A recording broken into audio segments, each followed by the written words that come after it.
Pre-dinner time walk. I know that it's a couple hours later in the Bay Area than it is here in the South Pacific, but we've talked about so much regarding the 49ers over the past week or two. We could just have a Q&A with everything. I've got a big piece on Brock Purdy dropping tomorrow morning. It is filed, it is edited, it is ready to be read on the San Francisco Standard. I think it's dropping at 6 a.m. tomorrow morning. It's the State of the 49ers series. So we can revisit the Purdy talk, can discuss where things are on that front. And we obviously have got the Myles Garrett speculation, Joey Bosa, Maxx Crosby. It's like a different day, different big name edge rusher that people are trying to link to the 49ers. And I think it's just an interesting way to frame the discussion of what the 49ers need roster-wise, because people always just try to focus on what they want, one thing, and then they say, okay, everything else is stupid. And it's like, guys, we can explore multiple different ideas. We're about to delve further into the NFL draft. You know, I say, what's next for the 49ers? And I've joked that I'm in Indianapolis right now. I showed up to Indy a little bit early for the NFL Combine. When I actually do arrive in Indy, and that's coming up in like a week, the Combine is what's going to get everything rolling. And yeah, I'm sure speculation won't really slow down, but it will allow those of us who like to deal in firm reporting, it will allow more of that to happen because the agents are going to be in the same place as the team executives.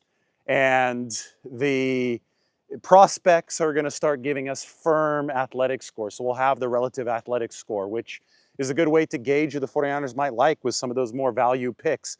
Usually some players who are representing themselves or who just want to be seen show up at the NFL Combine, and we get some intel that way. I remember Richard Sherman a couple years ago, or that's half a decade ago now, was at the NFL Combine. So it's going to be fun stuff, and I'm looking forward to it. That's what's next. This is what's now. A look back at Latahaha, the island. I'm getting better at the pronunciation. We could even maybe sit down in the gazebo. It's probably going to be a little too dark in here, but it's raining a little bit, right? It's always raining here because we're here in the wet season, but it's still been more than worth it. This is what the gazebo looks like. Not bad lighting. I could sit down for a little bit while the rain falls and you guys can see behind me, but we'll continue moving here in a little bit. Anyway, we are open for business question-wise. We're ready to talk. And you know, it's going from one thing to the other. I saw Christopher Schwab asked about Brock Purdy and the 49ers can't pay Brock Purdy narrative. They absolutely can. And that's going to be a very, very big theme of the article that you could read for me tomorrow coming up on the San Francisco Standard. Listen, this is important enough to go to the pier for. Let's go up to the pier back here. Let's talk about this on the pier behind me. This is an important point. I'm willing to give this point in the rain. I mean, it's not raining that much. I think my mic will survive. I think my camera will survive. But this is an extremely, extremely important piece of perspective that I think more people need to have regarding Brock Purdy. Some people say the 49ers can't pay him top of the line money and build a team. Well, what do you think the Philadelphia Eagles have been doing ever since they paid Jalen Hurts in 2023? Over $50 million a year, and the cap was significantly lower then. The cap has risen to the point where Jalen Hurts' contract, adjusted for cap inflation right now, would be worth about $60 million a year. The Eagles have built a super team around Jalen Hurts, even with the size of that contract. Patrick Mahomes, Lamar Jackson, Josh Allen, and Jalen Hurts have all been paid, and those teams are fine top to bottom. The 49ers are one of the teams that have shown that you could pay more guys than a lot of the naysayers say is possible. I mean, San Francisco has gone out and given out more record-setting contracts for each position than any other regime in the history of football since John Lynch and Kyle Shanahan have taken over. I can go through that year by year if you want me to. I could rattle it off the top of my head, but it was Jimmy Garoppolo in 2018, George Kittle in 2020, Fred Warner in 2021, Trent Williams in 2021. Deebo Samuel wasn't very top of the market record money, but he still made a lot of money in 2022.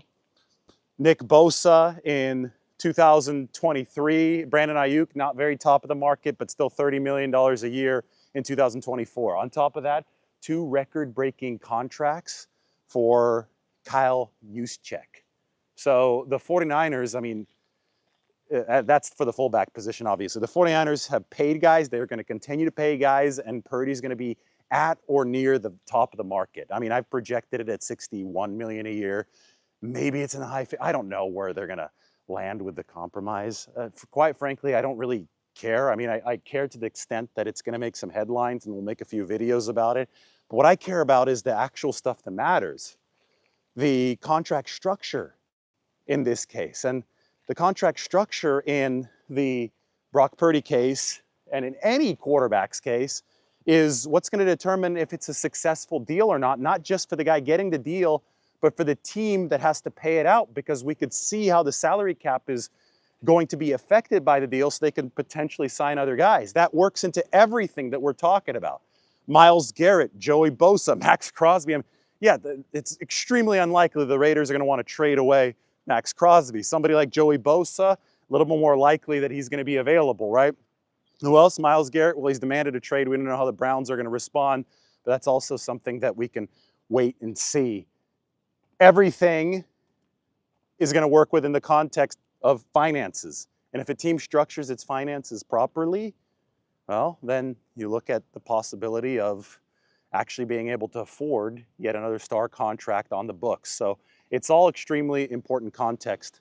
Take a look at the flags here. I believe that one of those flags is the flag of French Polynesia, and one of those flags is obviously the French flag.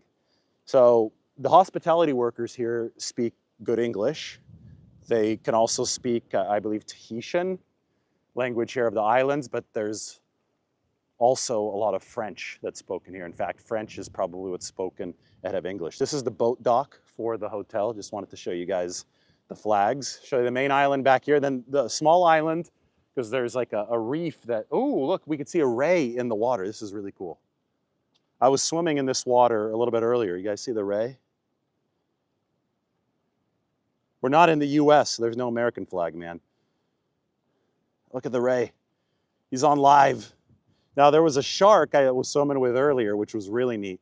Basically, as this ray swims away from us, wow,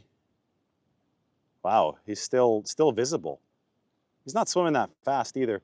Nah, he's essentially gone now. You could see him at the end of the pier. Earlier today, I swam from there, swam for the bungalow under this pier, part of the way out of shark swimming with me, which was neat, all the way out to the island, which is past those bungalows. The restaurant and everything is closer up here. We're taking our little break before dinner right now. Unfortunately, you guys haven't seen this place in the glorious sunshine yet. You saw the previous island in sunshine, but sometimes that happens when you're in the middle of the ocean. The storm systems just create themselves. Anyway, back to contract structure. All these teams have managed to pay their quarterbacks and still be fine. So guess what? The 49ers are going to be able to do the same thing. Ultimately, this is not going to be about, you know, the health of what the 49ers can do moving forward is not going to be about whether Purdy gets $64 million a year or $58 million a year or $51 million a year. Ultimately, it's going to be about the structure.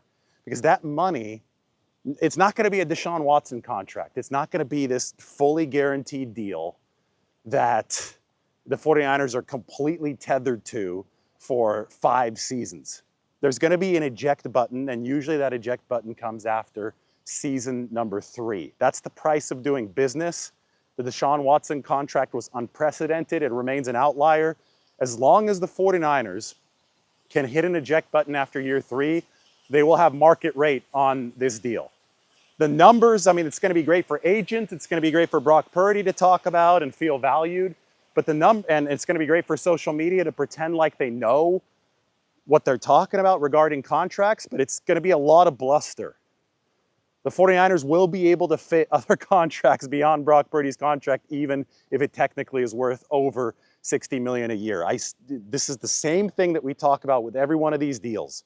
The numbers come out, people all freak out and they say, oh, the 49ers, oh my God, they're not going to be able to pay anybody else. Then 3 days later, we see the numbers, we see how they've structured the contract, and lo and behold, the 49ers, yes, they're going to be able to pay other people. It's going to be the same thing here. It's called salary cap inflation. The cap is rising every single season. So as the cap continues to rise, you can fit your growing expenses underneath it. It's kind of magical here as it turns into evening, because all the decorations start lighting up. It's really neat. Look, there's the 49ers right here. You need to play chess and not checkers. I have to go on the side that moves first if I'm going to play chess against myself. I'm headed to the gym right now, by the way. We're walking over to the fitness center. Oh, I just knocked over my own pawn. I've never played chess against myself. Where should I move? And I don't speak chess lingo anyway, so don't think that I'll understand you saying like C4 to D6. Margot's getting ready for dinner. Takes her a while to put on her stunning outfits, so I said, hey, I'm going to go do a live because it's 8 p.m. on the West Coast. Somebody just asked me where my wife is. She is getting ready for dinner, which is going to be at 8 o'clock. Let's see here. Let's move the bishop. It's funny playing. I can move the queen here, right? Yeah. Playing chess against myself. Yeah, this is a Titanic chess matchup. No, it's 2 hours earlier than the West Coast here. So I forgot who moved last. But when you're working on contracts, you can't be like a team like the Bengals. That's a poor team. That's a team that's, the only two big contracts they have are Joe Burrow and I guess Jamar Chase is owed big money. They're probably not going to keep T. Higgins. Cincinnati is not an impressive football team. We'll revisit that chess game in a little bit.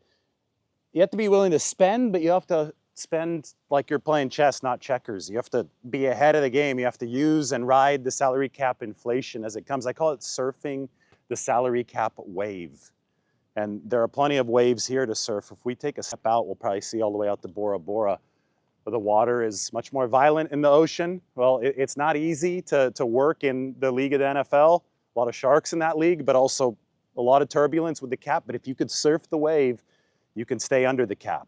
Surfing the wave of the rising cap, that's how the 49ers can get business done, and that's how I expect them to get business done with Brock Purdy while also adding to their roster this offseason. Now, the Combine is coming up, and that should be a reminder to everybody that this is not just going to be about trades, free agency, and veteran additions. This is going to also be about the draft. In fact, the lifeblood has to be the draft. Maybe the 49ers do pick up Joey Bosa. Maybe Khalil Mack does become a possibility. I mean, these are all hypotheticals at this point. But the draft is going to be a surefire thing as far as 10 players are going to be picked by the 49ers. Now, it's not a surefire thing as in you don't know if those players are going to be any good, but you know you're going to have those picks, and you know they're going to be cost controlled. So far, we have an inkling that the defensive tackle position is going to be really strong in the draft. There are 41 tackles invited to the Combine. This time last year, only 25 had been invited. Here's the pool.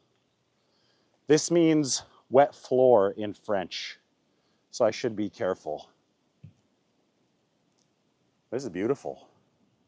But, the draft is where the 49ers absolutely must make a good amount of hay this offseason. Because if you don't, then you're going to have to be making up for it in free agency. You're probably not going to have as good of a team this year, even though you don't generally count on rookies to contribute right away. Last year they did. Last year they cashed out a good draft in 2024. Malik Mustafa, Renardo Green, Isaac Guerrero amongst the players they drafted early. But where it really starts hurting you is 2 or 3 years down the line when failed draftees require you to dip into expensive free agency to fill the gap. And the 49ers are at the point of surfing the salary cap wave where they absolutely had to have a good 2024 draft. And the early returns, the first year returns, are that the draft was really good for them in that season. Now, how are they going to make 2025 good?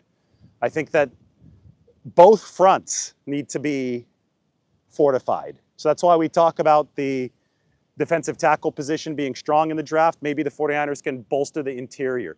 Maybe it's, a combination of bolstering the interior with rookies and bolstering the exterior. Ooh, big fish, big fish. Maybe you could get a big fish like Myles Garrett. Bolstering the exterior with veterans. Maybe Myles Garrett does become available sometime before the trade deadline next season. Maybe you do add, I think Joey Bosa is probably more of a B-list player at this time. Maybe that's possible. Oh, there's a crab. Nice, there he goes. You guys see him? Heading into the water. This is a cool spot to watch. But whichever way you do it, you've got a 53-man roster, 90-man in the offseason. So you try to mix and match as well as you can, but stay as cost-effective as possible. Why don't I answer a few questions? Because I basically made it to the gym. It's kind of windy out here. It's obviously a little bit rainy right before the sun sets. I need to go lift so I could make our dinner reservation here in about 90 minutes. People talking about Micah Parsons all of a sudden. Guys, let's be real. I know we're getting crazy talking about Myles Garrett, Joey Bosa, Khalil Mack, and Maxx Crosby. If you toss in Micah Parsons into the discussion, I mean, this is not Madden on easy mode. Somebody asking, do I expect Curtis Robinson to be tendered? Maybe at the original round level. Curtis, linebacker, restricted free agent for the 49ers. He was playing really good football in training camp. Then he tore his ACL early, and that was really unfortunate for the 49ers. Was the Walter Payton Man of the Year nominee for the football team. I think with Curtis, Stanford guy, by the way, you want him back. Sometimes you can bypass the RFA process by offering a deal that the player agrees to earlier on. And maybe the 49ers can do that with Curtis Robinson since he is coming off the torn ACL. With the RFA tender, second, third, or original round tender, the original round tender is probably going to be $3 or $4 million. With something like that, you don't have any cap flexibility. That hit, if it's $4 million for the original round, 7.2 or whatever it might be for the second round tender, that hit has to all come in 1 year. You can't maneuver around the salary cap with that. So I think that in the case of a player like Robinson, where he didn't play in 2024, if you want to keep him in the building, you might be able to give him a 2-year deal, something that doesn't have much guaranteed past the 1 year, but gives, as a team, you have some leverage here where you could work the cap in a way that keeps him around and maintains some of that strength of financial operating power. Do I think the 49ers will make a run at Drew Dalman? Something tells me yes for Drew Dalman. I thought they should have made a run at Drew Dalman in 2021 when he was coming out of the draft. And, the draft is notoriously unpredictable. Like, you only have 10 picks and there are, 262 picks. That was a 2022 reference and the whole thing. Man, these crabs are everywhere. They're cool. I want to just climb into a hole. Wow, this is the most wildlife we'll probably ever have on a show. I don't think that they have alligators here in French Polynesia, but this is not the ocean. This is a pond or a lagoon. I should know my water terms a little bit better. But Dalman, he has developed into one of the top centers in the NFL over his time since he was picked, I think, in the 3rd round by the Falcons in 2021. Son of Chris Dalman. I think I've long maintained that center is the most efficient way the 49ers can improve the offensive line, which wasn't as bad as people say it was, but I still think you need to invest and improve it. And there were games where the interior was a major problem for San Francisco. They're almost certainly going to be changing their left guard. I don't think they're going to be re-signing Aaron Banks. And when it comes to the position right next to that at center, identifying the protections, setting the protections for the offensive line, identifying safety rotations, setting protections. I think that's a position that where if you upgrade, you can upgrade the guys next to you significantly. I mean, the 49ers have played their best football with strong center play. 2022, I thought Jake Brendel was playing really good ball. I think it's regressed for Jake since then. 2021, they had Alex Mack and they won an offensive run. 2019 and back into 2018, Weston Richburg. But the offense in 2019, if Richburg had been able to stay healthy, and he had a really, really rough injury against the Saints in week 14, if Richburg is able to stay healthy in that 2019 season, then a lot changes for the 49ers' fortunes moving forward, including for 2020, because he never played again after week 14. Anyway, the question was, do they go after Drew Dalman? I think that the center position has been so important for Kyle Shanahan over his entire coaching tenure, because he wants to take pressure off of the quarterback. Then if the center is setting the protections and identifying stuff that he does for the quarterbacks, the QB can focus on dissecting the defense. Naturally, everybody's going to get better. That's why Kyle Shanahan coached Alex Mack 3 separate times. That was in Cleveland in 2014, in Atlanta in 2016, and then in San Francisco in 2021. He went after Alex Mack after he had him in Cleveland. He said, I need you again in Atlanta. I need you again in San Francisco. And I think that's ultimately one of the paths back to somebody like Chris Dahlman, who was Alex Mack's successor in Atlanta. Now, he was 2 succession levels down. First, it was Alex Mack. Then it was Matt Hennessy, who's actually now on the 49ers. They poached him off of Atlanta's practice squad. That was the direct successor to Alex Mack. And then Dahlman succeeded Hennessy. So when Mack left to the Niners in 21, it was Hennessy who started, and he's on the 49ers now.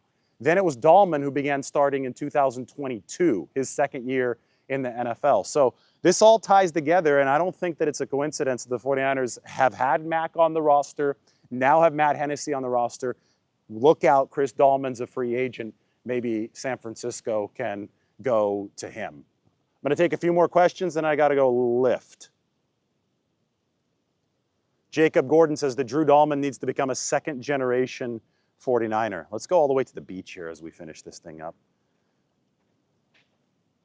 49ers didn't, somebody asked why the 49ers lift the Campbell suspension. When the season is over, suspensions are automatically lifted. So it was the day after the Super Bowl suspension. You can't have a player suspended after the last game has been played. So the Super Bowl happened. All teams who had suspended players lifted their suspensions. It's procedural.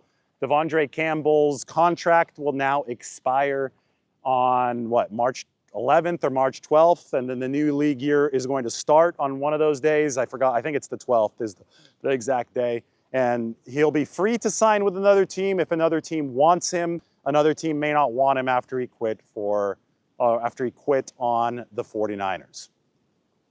Hope that answers that question. Mark thinks that Dre Greenlaw is staying. He calls him an A-lister. Yeah, I don't think you can call Dre Greenlaw an A-lister until he can play more than 34 snaps in a season. That's no disrespect to Dre Greenlaw. That's just the A-list criteria of qualification.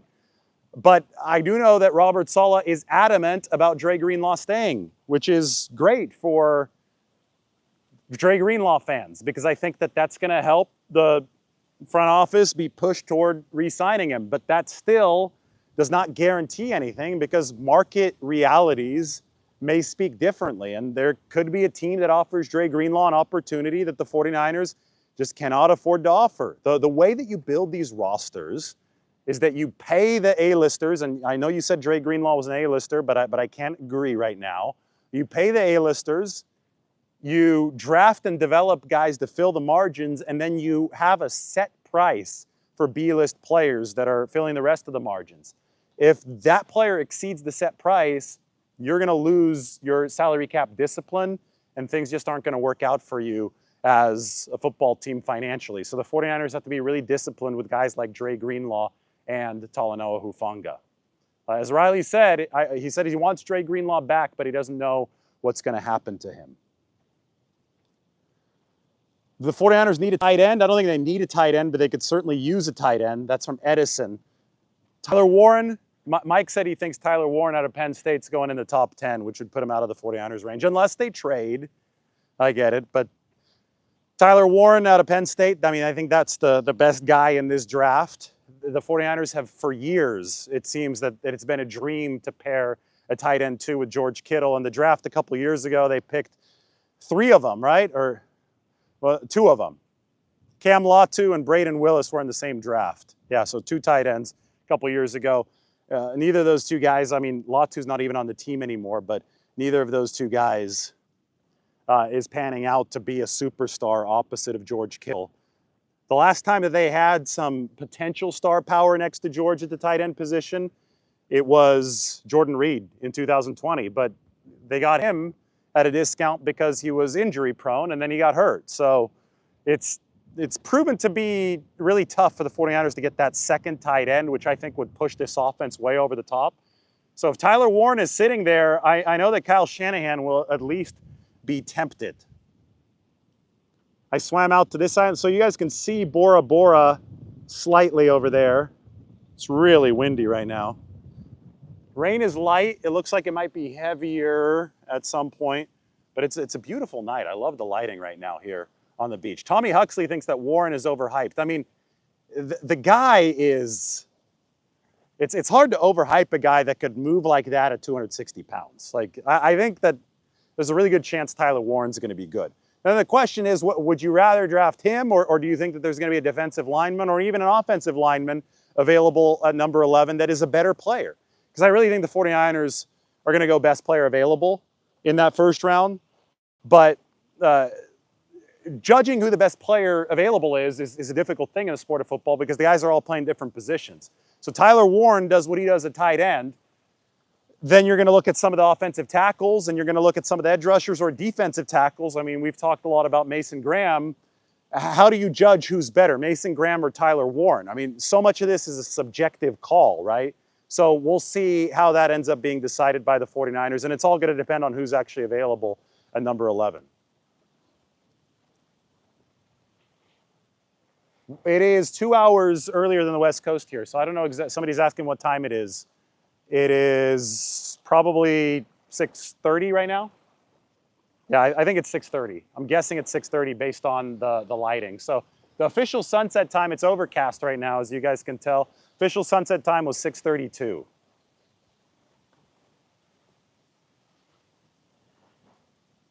Yeah, 6:37, yeah. So we're past sunset. It's getting dark. I'm going to be heading back to the room after I get a quick little lift in. I swam a long way today, so I don't need to lift all that much. Figured I'd give you guys the live from the empty resort because everybody else is hiding from the rain. I'm here giving you guys a 49ers update. Oh, a crab again. Awesome. Here. Crab on 49ers update. There he goes. There he goes. All right, he moves quick. That's a Tyler Warren-like crab. Moves really quick. Now, there's also a shark that's been hanging out under a bungalow in the water. I got to swim with him today. It's kind of cool when I get to see the sharks that I swim with. In the Bay Area, I don't see them. They're like the great whites, and like, yeah, they're around me, but the water's too dark. Here, I mean, I wish the shark swam by right now. I think that'd be really cool. You guys have seen other fish. Here, you kind of just like see eye to eye with everything that you're swimming with. But in darker ocean water, there could be anything there. Resort's a magical place at night. How about one more question? That'll push us to 30 minutes. I am in French Polynesia, the island of, well, it's a Motu, which is a small island on the reef. But the big island behind me is Letahaha. We're going to be flying back to Papeete tomorrow, which is on Tahiti. And then from Tahiti to San Francisco. You can scuba dive here, yes.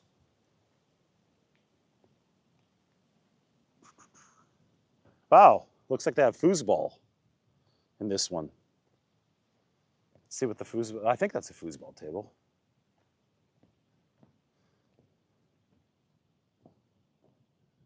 Oh yeah. Nice little foosball table. Well, I can't play against myself, so we'll go back out here. You can fish here, you can scuba dive here. We went to the vanilla farm on the island there, to the Tahitian vanilla bean ice cream. Like the Tahitian vanilla, I think, is the best. It's a hybrid of Madagascar and Mexican vanilla. It is delicious. The food here is really good because it's like French with the Polynesian hybrid, right? So you get a lot of fish, a lot of raw fish, fresh raw fish, which is really good. But then the foie gras and everything French as well. They make really good burgers here. So it really is paradise. It really is nice. This is the rainy season though, so we got a few sunny days, but it's also been a couple rainy days to end things. I think we're gonna go with the lamb tonight, which will have some local honey on it. That's gonna be the food for tonight. All right, we've gone 30 minutes, everybody. Thanks for watching 49ers show that I think covered everything. So hit that like button, hit the subscribe button, and we'll talk to you guys soon. Brock Purdy article, big one, dropping tomorrow.